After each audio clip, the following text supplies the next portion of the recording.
We have confidence that in this conversation we can do what our mandate requires, tell the true story of America far better than we could with the usual megaphone.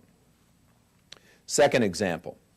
Last fall, I visited Colombia, which has probably had more success than any nation on earth in fighting terrorism of both the left and the right. A powerful counter-movement emerged there that has demoralized the remaining terrorist group called the FARC. You've probably heard of it. A vicious organization that still holds hundreds of hostages, maybe as many as 700 hostages in the jungle in terrible conditions. The origins of a new force against the FARC that rose up, the origins were not in government and were not even in conventional civil society.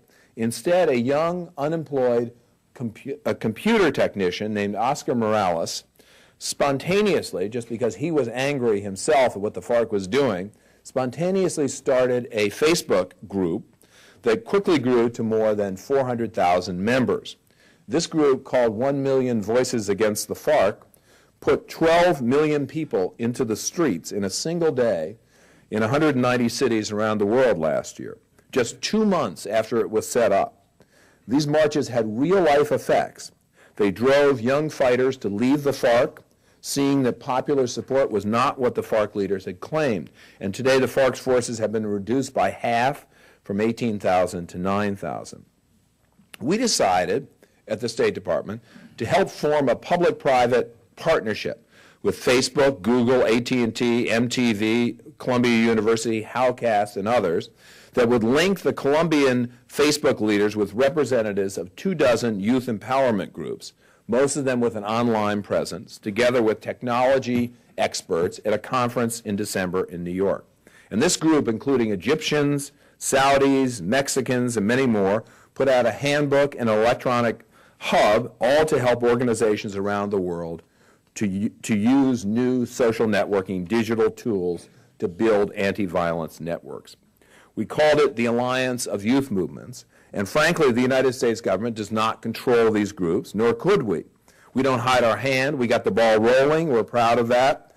We think these organizations will be a force for good in helping to defeat violent terrorism and leading young people away from the path that might lead them to become terrorists themselves. This is a powerful manifestation of the grand conversation, and it's geared toward our strategic goal in the war of ideas, creating an environment hostile to violent extremism by A, undermining the totalitarian ideology behind the violence, and B, providing outlets, particularly electronic and physical networks that lead people away from this path that leads them to become terrorists themselves. Now, the value of foreign policy of this approach, which I christened Public Diplomacy 2.0, or more broadly, the global value of the grand conversation is now, today, evident. And I fervently hope that the Obama administration will continue the work that we started. The best way to encourage the grand conversation is not through government exhortation, but through simply making tools more widely available. Technology growth encourages the growth of global communications in a peaceful and powerful way. Throughout, we need to think, what can we do to encourage the grand conversation by enabling technology? Now, I'm going to move on to the second item that I promised to discuss. Why is the grand conversation important to prosperity and to a better life for people around the world? To do so, I need to turn to an important economist, Paul Romer of Stanford. He developed a theory that he calls New Growth Economics, and it's based, as all elegant theories are, on a very simple idea. Romer says that economic growth occurs whenever people take resources and rearrange them in ways that are more valuable. Think recipes, prescribed mixtures of different ingredients. Progress comes from new recipes that arrange the same ingredients in different ways. The number of possible recipes is staggering. Romer started his academic career as a physicist, and he points out that since there are about 100 elements in the periodic table, there are 94 million different ways to arrange any 4 of them. Now imagine that you arrange those 4 elements in different sets proportionally, and also assume that the proportions are not very different. They'll range from a ratio of 1 to 10. How many possible recipes do you have now? 300, I know you're all trying to figure this out. The answer is 330 billion. If the laboratories of the world evaluated 1,000 such recipes a day, it would take 1,000,000 years to test them all. And that's just for 4 elements. But that's precisely the way the progress occurs. Romer says, about a decade ago, one of hundreds of compounds discovered this way, a mixture of copper, yttrium, barium, and oxygen, was found to be a superconductor at temperatures far higher than anyone had previously thought possible. The arrangement of positions on an assembly line is a recipe. So is the process of writing software or methods of management. How do we encourage such discoveries, not just in electrical engineering, but in business and economics, in architecture, throughout the vast range of activities that make us wealthier and make our lives better? And the answer is through increased communication of exactly the sort I just discussed, through a grand conversation. Imagine a society in Africa or in Latin America, for instance, or maybe certain rural parts of the United States, not all that long ago, that's been cut off. Few roads, no television, no mail delivery, certainly no internet. What are the chances of a society like this prospering? I would say none at all. We live in a world in which new ideas, new recipes are the currency of prosperity, not just for college professors or lawyers or medical doctors, but for all of us. What a robust communications network does is speed up the process of sharing ideas. Randall Stephenson, the CEO of AT&T, used a very descriptive term in a speech that I heard him give 9 days ago at the Economic Club of Washington. The term is commercial velocity.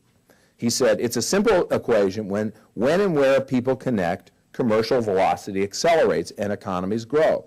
The secret ingredient for unleashing the power of free markets is connecting people, whether it's roads, railways, or airports. It's been that way throughout history. But one thing that's proven to increase commercial velocity more than anything else is communications networks. Think, for example, the revolution in healthcare. It's not just occurring in doctors' offices. It's occurring online as information is disseminated to the public researchers, doctors, all sharing information. It's true of manufacturing processes.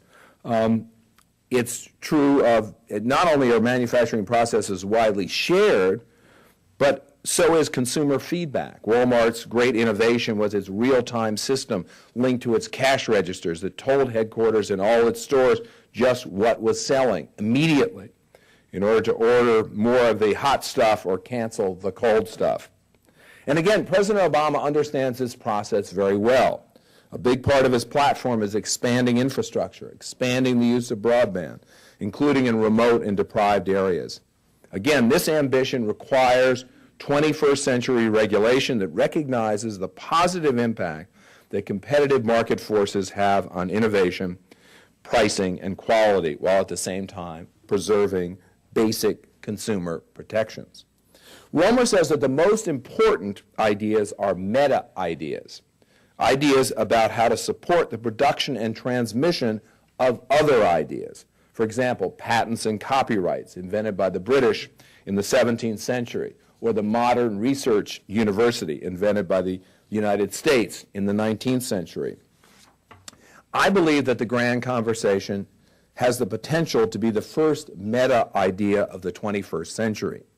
It is essentially an electronic conversation that has real-life extensions and consequences. It encourages other ideas, other inventions, and other innovations. So our task, as I see it, is to encourage this grand conversation. How? Well, since the grand conversation depends on information technology, on swift telecommunications, one clear task would be to make sure that our public policies in this area are good ones,